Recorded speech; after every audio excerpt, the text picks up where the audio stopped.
성경 읽어드립니다. 양문교회 박철효 목사입니다. 오늘 우리가 함께 살펴보게 되는 하나님 말씀은 신약 성경의 데살로니가 전서와 후서의 말씀입니다.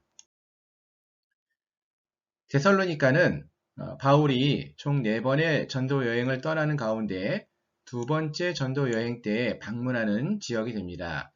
제2차 전도 여행의 이야기가 사도행전 15장부터 18장에 주로 기록되어져 있는데요. 이때 바울이 방문하게 되는 지역은 대표적으로 마게도냐 지방과 아가야, 헬라 지방을 방문하게 됩니다. 데살로니가는 바로 이 마게도냐의 수도에 해당되는 그러한 도시입니다. 바울은 2차 전도 여행을 떠나는 가운데 이 데살로니가 지방을 방문하고 또 고린도에서 이 데살로니가 전서와 후서를 기록하게 되어집니다. 지도를 보면서 잠시 생각해 보면은요, 제2차 바울의 전도 여행은 수리아 안디옥으로부터 그 여행이 시작이 됩니다.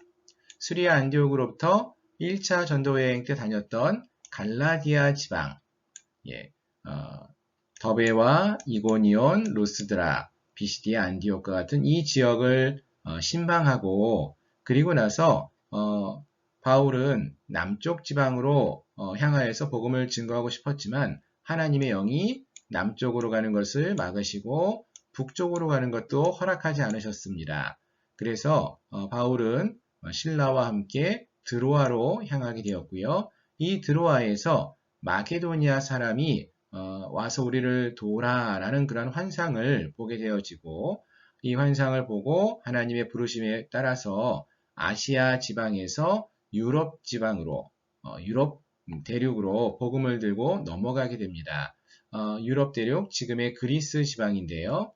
이 지역의 마게도니아 지방의 첫 번째 성 빌립보에 도착하여서 빌립보에서 귀신 들린 여인을 고쳐주고 감옥에 갇혔다가 풀려나게 되죠.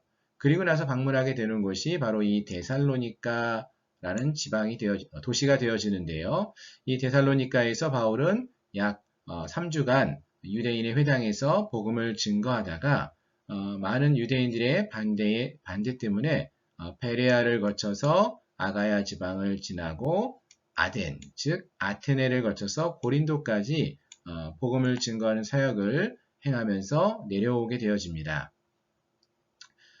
그런데 바울이 데살로니가에서 복음을 전하고 이 고린도까지 오면서 늘 그 마음속에 한편에는 이 데살로니가에서는 복음을 3주밖에 짧은 기간밖에 전하지 못했는데 이 데살로니가에 있는 성도들이 어떻게 지내고 있는가 궁금해하고 걱정을 했습니다.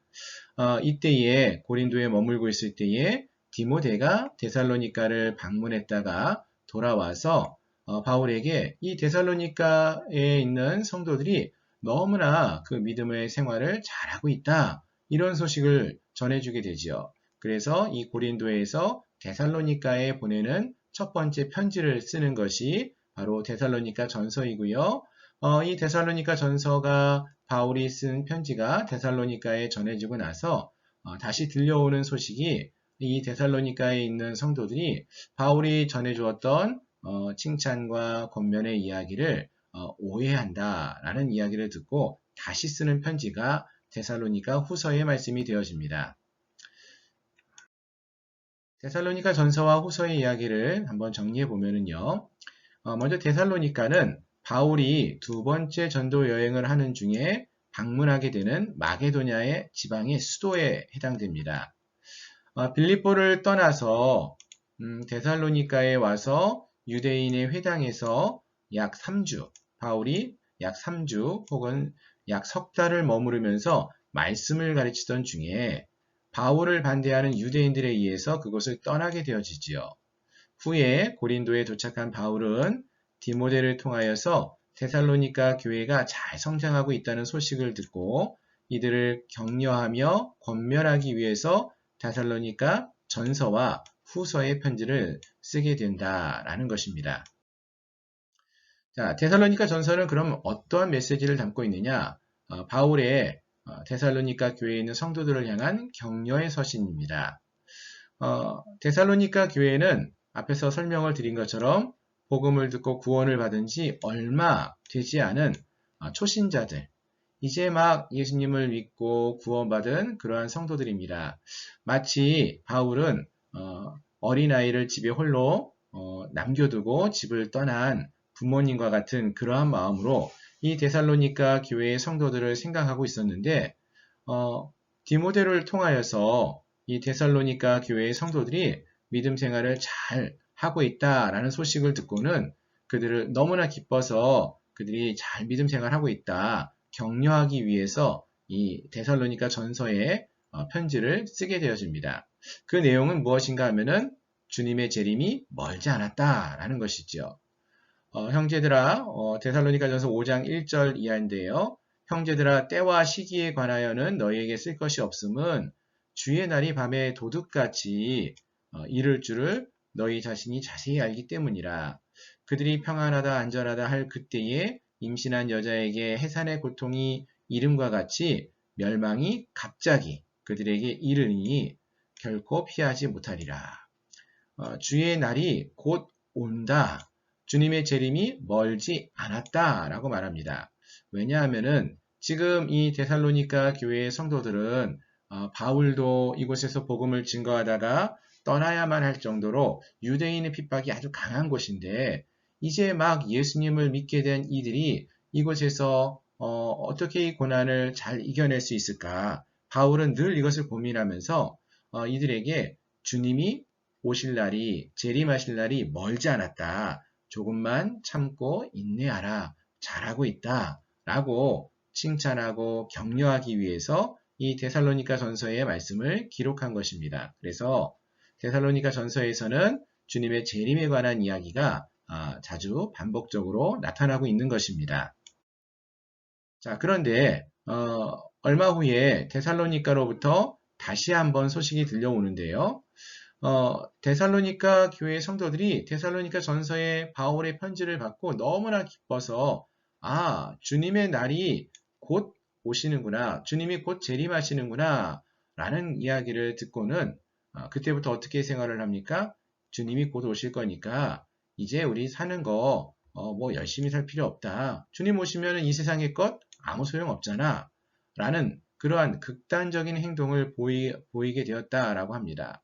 그래서 바울은 이들에게 다시 한번 편지를 써서 다가올 주님의 날에 대한 거짓 가르침들을 받아들인 이 성도들을 바로 세워주기 위해서 데살로니가 후서를 기록하게 됩니다.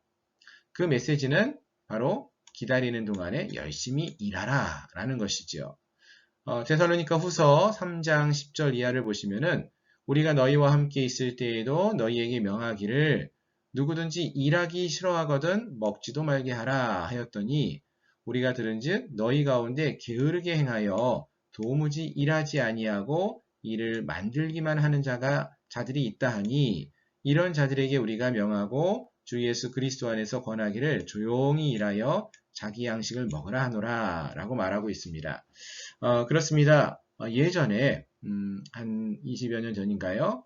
우리나라에도 주님이 곧 오신다. 1997년 10월 달에 주님 오십니다. 라고 외쳤던 이단의 세력들이 있었는데요. 주님이 다시 오실 날은 어느 때인지 우리는 알 수 없습니다. 물론 멀지 않았지만 그날이 언제인지는 알지 못하지요.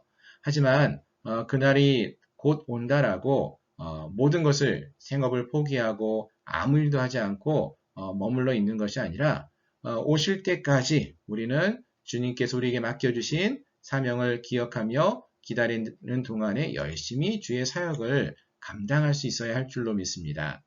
오늘 우리가 이 데살로니가 전서와 후서의 말씀을 함께 읽으면서 바울이 데살로니가 교회를 향하여서 갖고 있었던 그러한 마음, 어린 성도들, 믿음이 연약한 성도들을 향하여서 품고 있었던 아버지와 같은 마음을 생각할 수 있기를 바라고요. 또 주님의 재림에 대한 권면의 말씀들을 자세히 잘 알아서 다시 오실 주님을 기대하고 소망하고 사시며 또 주님이 다시 오실 때까지 우리에게 주신 사명을 잘 지키며 행하며 살아갈 수 있는 우리 사랑하는 성도님들이 되시기를 소망합니다.